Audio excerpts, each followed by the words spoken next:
Alright everybody, welcome back to my YouTube channel. This is the Jordan Report and I am your host Robert Jordan.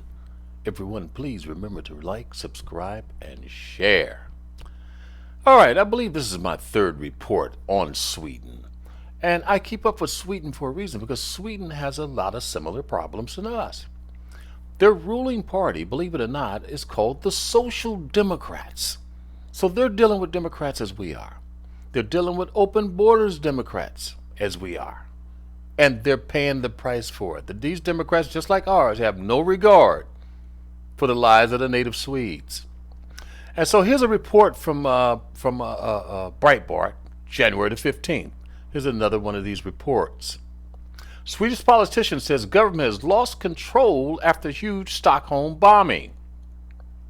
Swedish moderate party leader Ulf Kristersson has slammed the ruling Social Democrats, saying the government has lost control of the country after a huge explosion rocked a Stockholm residential area. These are all these migrants they land in from Syria and Somalia and Iraq, war-torn, war-experienced people. Obviously, they know how to make bombs. I'm going to show you also, I have a Good Morning Europe clip I'm going to show you of the bombing that's going on there. You're going to wait to see that. Mr. Kristersson noted that the rise in number of explosions and bombings across Sweden, citing figures from Crime Prevention Council that revealed the country suffered 230 bombings in 2019. 230 bombings in 1 year. That's a very, what the Swedes are suffering from is a very sophisticated form of warfare is what this is. It's under the guise of migration and immigration, but it's actually warfare. Unfortunately, this government has lost control of what is happening in Sweden. Now in the morning, we woke up again to the news of bombs and explosions, this time in Stockholm's inner city and in central Uppsala, Kristersson wrote. The blast in Stockholm, which took place on Sunday night, was labeled as one of the most powerful explosions in Stockholm by police area manager Eric Winstrom. So the bombings are just getting bigger and bigger. Police said it was pure luck no one was injured in the blast, but ruled out any terrorist motive so far. The situation has thus escalated sharply, and according to the police, there is no international equivalent, Kristersson said. That's because very few people will let a bunch of war-torn refugees into their country without knowing who they are. The Swedes are paying for something. Kristersson said and went on to blame migration and immigration policy as two of the many reasons for the current situation. Prime Minister Stefan has previously denied any link between mass migration into Sweden and the rising level of gang crime. The segregation is because there's too low unemployment and too high unemployment in these areas. But that would have been the same regardless of who lived there. If you put people born in Sweden under the same conditions, you get the same results. That's more the left's gobbledygook. Kristersson demanded that the government focus on hiring more police officers, double the sentences for gang-related crimes, and eliminate discounts on sentences.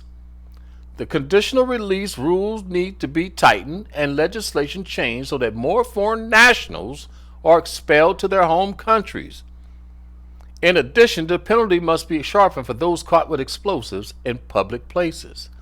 Guess what the Social Democrats of Sweden are doing? They're not doing any of that. They're bringing in more migrants. I'm going to show you this news report from Good Morning Europe. Welcome back to the program. Swedish police have set up a special task force to combat gangs following a wave of violence in cities across the country. On Sunday, a 15-year-old boy was fatally shot in the city of Malmö. The country has seen a dramatic surge in the use of grenades and machine guns in... Malmö would be a sanctuary city over here. It's a migrant city. It's a protected city. Cops very rarely go in there and do any policing. Gang-related violence in the last 12 months.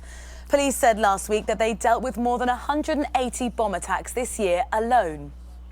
Well, joining us for more on this is Therese Cedergreen, who's a correspondent with Swedish national broadcast TV4. Morning to you.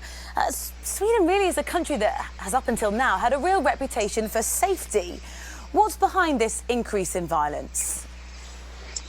This has been a big... She won't say because they let all these foreigners into the country, all these Somalians and Iraqis and all these people from war-torn countries. She's not able to say that. problem in the southern part of Sweden for a long time now. In the last years, about over 30 young men have been killed only in Malmö. And one reason is that the drug selling is a market that many people want to have money from, and the shooting is more raw. They're killing people open on the street, and it's a few. It's not so many who come to judge. Only 3 persons has been in court and have punishment for over the 30 men that have been killed. So the police Only 3 people have been caught. Did you hear that? Has a big problem in Sweden right now. And as a result, they've adopted this new strategy. I mean, the police chief yesterday said that it was a black weekend, in fact. What is this new strategy, and does it look like it's going to be effective?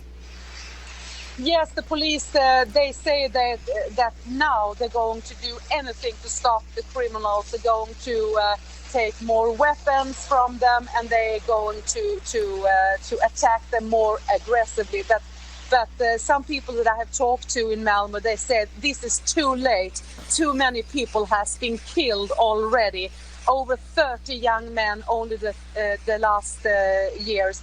And some months ago, a mother with her child was shot down on open street. And people in Sweden are shocked over this all that is happening in Sweden. But the police say they have control. They're gonna do something about it now with their new strategy. But people are skeptical. All right, that's what's going on in little Sweden. 9-10 million people let all these criminals into their country, terrorists, and they're paying the price. This is what the Democrats have done to them. So we have to make sure that our Democrats don't do this to us.